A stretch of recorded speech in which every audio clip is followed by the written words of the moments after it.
fingers crossed nothing goes wrong and something steps out for me. Fingers crossed.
Meh.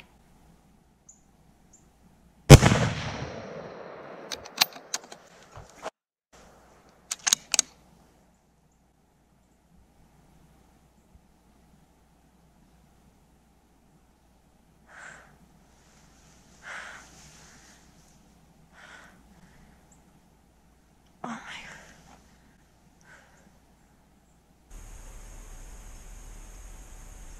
I'm shaking. I'm not sure how good of a shot I got on that.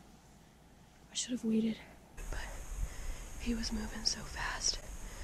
I think it was a 6-pointer. Oh my gosh, he went straight down the ridge though. I really hope I got a good shot.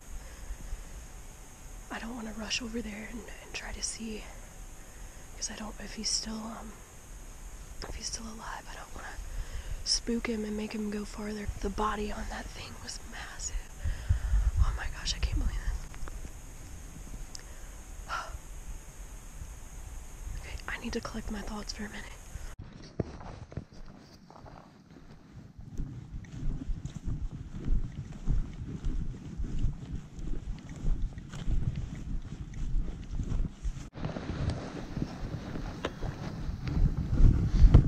So,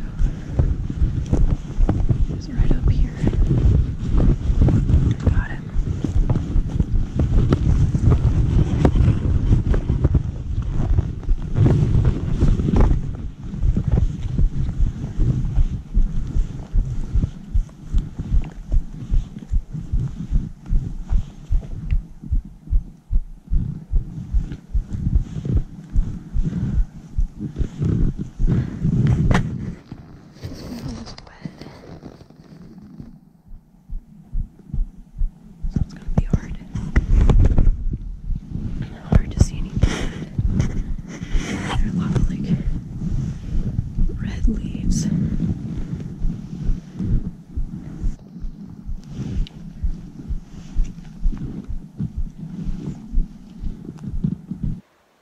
I went up to the top of the ridge and I couldn't find any blood. Since I got the whole thing on video on my GoPro, I've been replaying it like in slow motion, like the exact moment when I hit him. So I was able to see that it looked like when there was an impact, he kind of like fell all the way over and then got up, turned around and ran back into the woods. But I just could not find any blood up there. Like, so with this rain today, and I don't know, there are tons of like little red leaves on the ground. It's really hard to see. Maybe an hour and some change before sunset, so like I don't want to get too excited right now because it's just like the most nerve-wracking part when you can't find any blood or you can't find any sign of impact. I just want to like find him and then I can celebrate. I'm so uptight. Pray for me.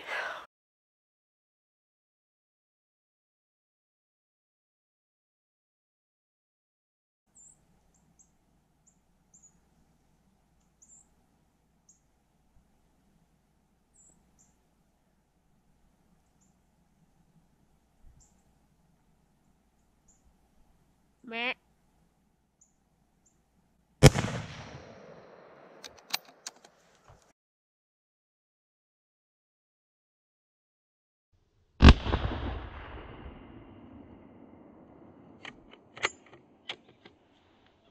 Some sort of print where it looks like he may have slid.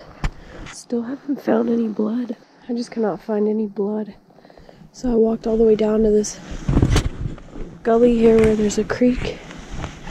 I'm gonna see if I can maybe see him laying down there. There's so many game trails back here. I've been following all of them down there, here, up there, all around. I can't seem to find any blood. It's just so wet. The ground is like saturated, but I have seen a lot of tracks. I've seen some marks that look like a slip.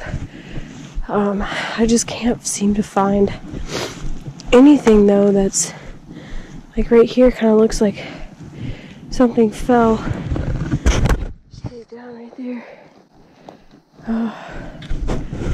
But I've been down there and there's nothing.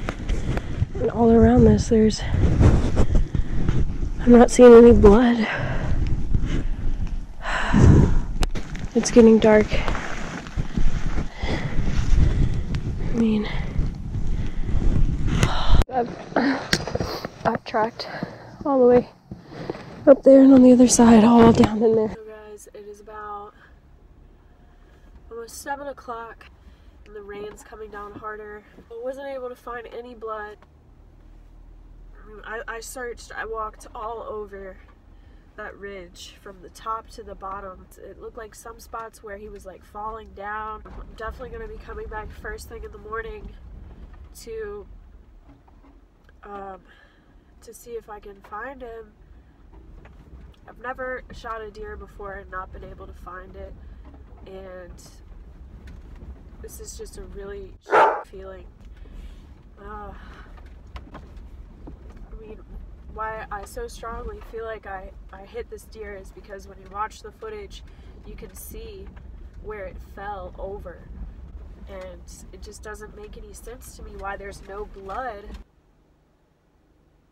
This is just the worst feeling. The last thing I would ever want to do is wound any sort of wildlife and not be able to find it.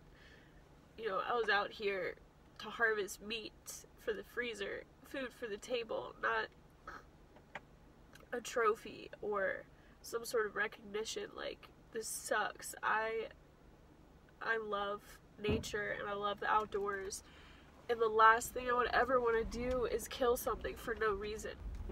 And I know you guys can barely see me, but I mean, I know that this happens. I know that I'm not the first person that this has happened to, but like I said, this is the first time that this has ever happened to me, and it is not a good feeling. I would love to stay over here all night and track that thing if I could. Everything led up to this moment. I'm praying. I'm probably not going to sleep at all tonight. I'm coming over here first thing in the morning and gonna look. There's obviously not going to be any blood then, because it's just gonna, I'm pretty sure it's supposed to keep raining all night. It's gonna be so much. I guess if you guys are watching this and you've watched the video up until this point, you can only imagine the just devastation that I'm feeling right now. If any of you guys have ever had this happen to you, please comment your story down below to make me feel a little bit better if I do happen to end up not finding this deer. I will tune in with you guys bright and early in the morning. I cannot wait to get back over here and look for that buck.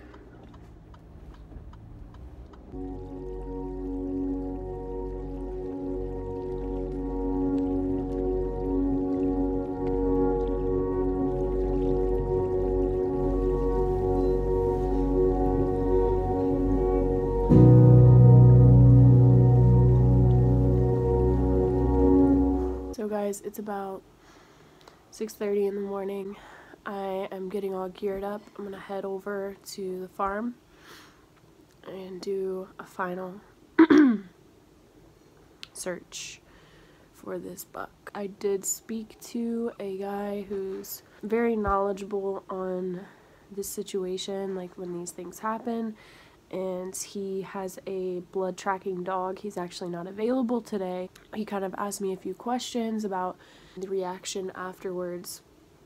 And he said based on what I told him about how the deer fell over and then got up and sprang off and it had its tail up, he said that that would not be a fatal shot, and most likely it would be a shot to the spinal area, which can make it stun and kind of feel paralyzed at first, and then it runs off, and most of the time that's not a lethal shot, which explains no blood because there's not a lot of blood vessels up there around the spinal cord. But regardless, I'm still going to go and check and see if I can find anything that leads me to believe otherwise. It has been raining all morning and for the most of the night, so any sign of blood is probably out the window, but I'm going to see what I can do. I've got some of my family coming over there to help.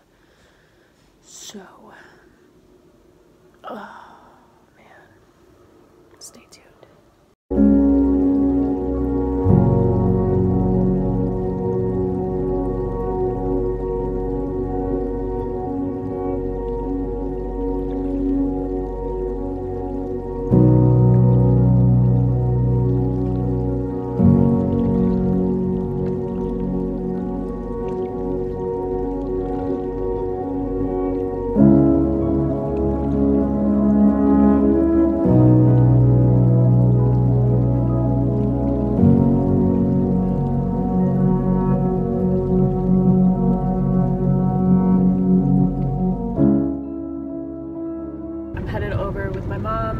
Dad's following us. Look through the thick stuff, go towards the water. There's a creek at the bottom there I showed you guys yesterday. I didn't see anything, but I wasn't able to cover the entire creek as far as maybe over a mile or so. We brought a target over here. I'm gonna set a target up at the top of the ridge line, like right where the deer was standing, and I'm gonna sit back at the hay bales where I was and shoot my rifle and see, try to get a dead-on bullseye and see if maybe my rifle is shooting high, which would explain a shot near the spinal cord.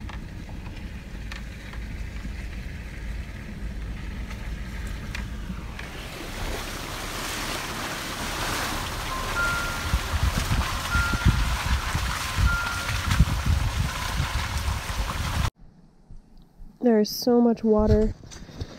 I'm walking up to right where I shot the deer, and I'm gonna put this target up and go back to where I shot from.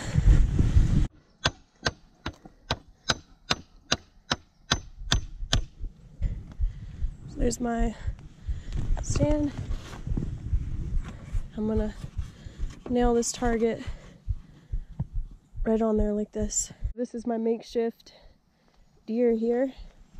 I'm gonna shoot from where I was positioned down at those hay bales and see if possibly my rifle is not sighted incorrectly and making me shoot a little bit high. So I'm gonna try as close as I can to make the same shot that I made yesterday. I'm gonna be aiming right here in the center. I'm gonna make this shot, aim for the bullseye, and see if it could be possibly a little bit high. So, yeah. I'm sitting right about here.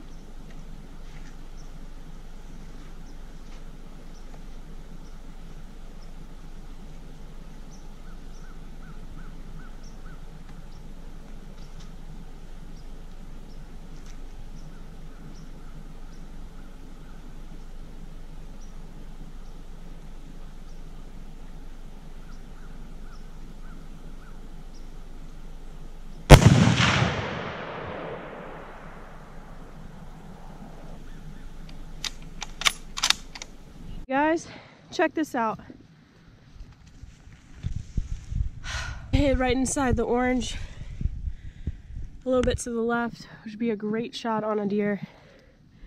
The plot thickens. First shot, right there. Definitely not high. my dad has a plan. Yesterday, I did see what I thought to be a doe about an hour and a half after I saw it up at the top, up here way off. And I really didn't think that it could be my deer, because usually they don't run uphill, and this is directly uphill. And I couldn't tell the head to see if it was a doe or a buck or what, but I just saw the white tail flash up here. So his theory is maybe it was my deer. So we're just kind of following his lead right now. I wonder if that was the buck. Everything looks like blood. He would be running straight up through here. It's not going up a hill. It's coming right up this flat. He's going up through here. So you're below him, and you see the white tail. So he ran that way. The deer that it may have been running down this way. I mean, this is a pretty decent theory. Oftentimes, when you've got an injured deer, they will run towards water.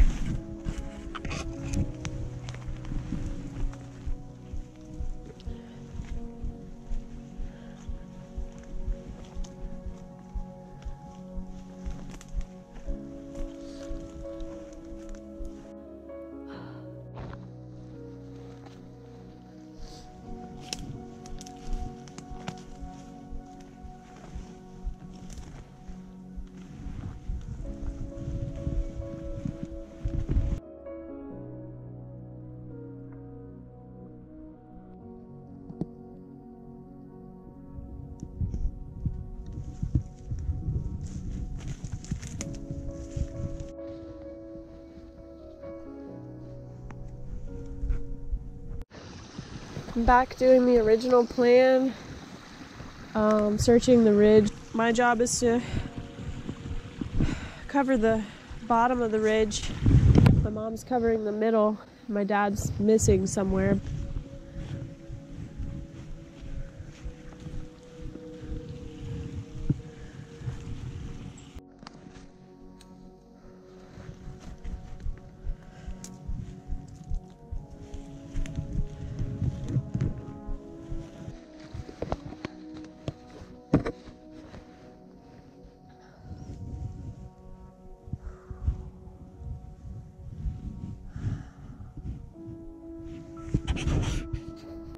So deep in the woods.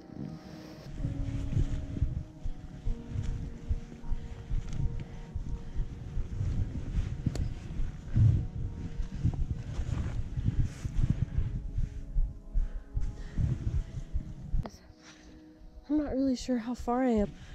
Oh. Well, we have searched hundreds and hundreds of yards up and down. We've seen some fresh tracks that maybe came from this deer. I believe a search could be made any better than we've made, unless you had some bloodhounds, and I think she's a pretty good shot. It's been raining all night since the shot was fired, and if there was any blood trail, it's long gone. So we've searched high and low, because this deer was a trophy, and we hope that it was not mortally wounded and that it will live again.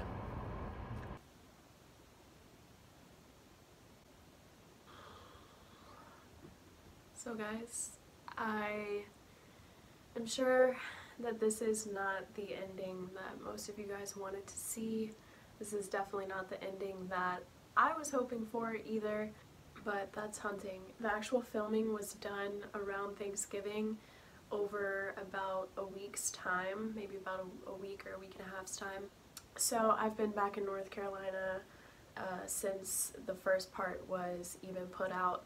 So being able to go through all of this footage and compile it into these episodes for you guys has definitely been really educational for myself. I feel like I've learned a lot, and there were so many times throughout the series where I was like kicking myself for not doing you know, things a certain way, or I said, oh, I should have done this, I should have done that.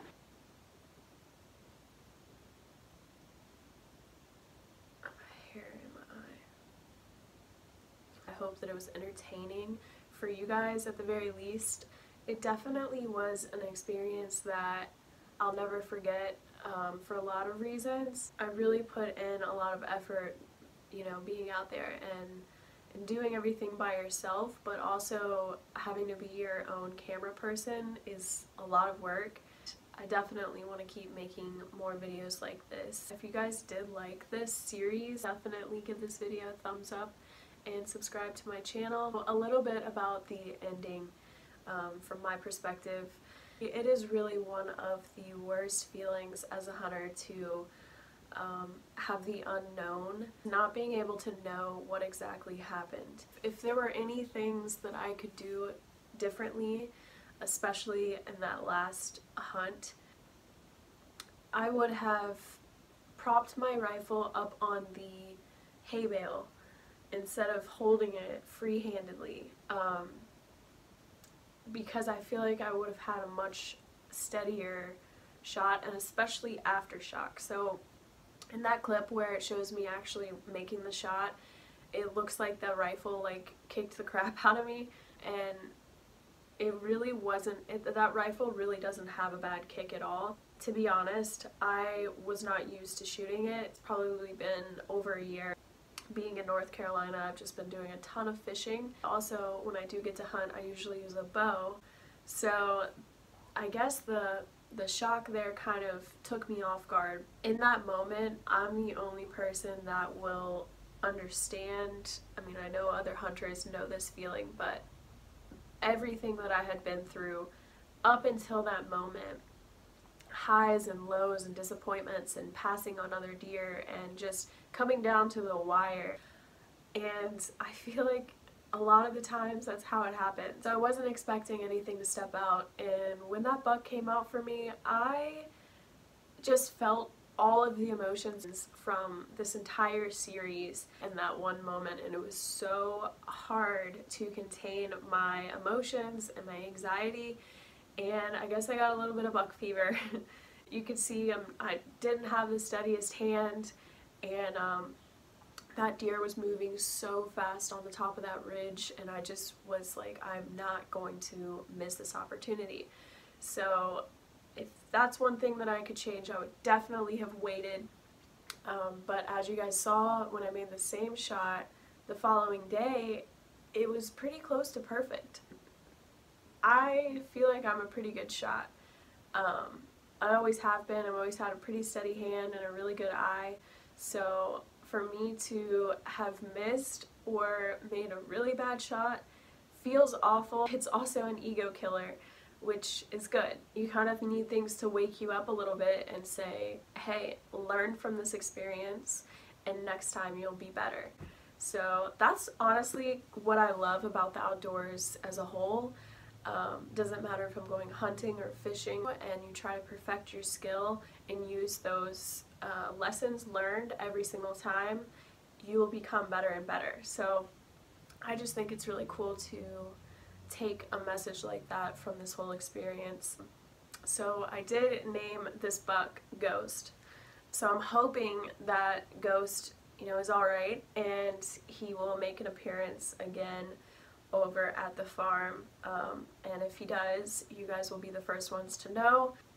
But yeah, I just hope that you guys kind of see this as a very genuine experience that I wanted to share, because I feel like a lot of people in the outdoor industry are very I guess scripted. So watching those shows, it makes you feel like maybe discouraged if you're not that into hunting or the outdoors, that, oh wow, like these are professionals and experts and they know everything and I'm afraid I'm going to do something wrong.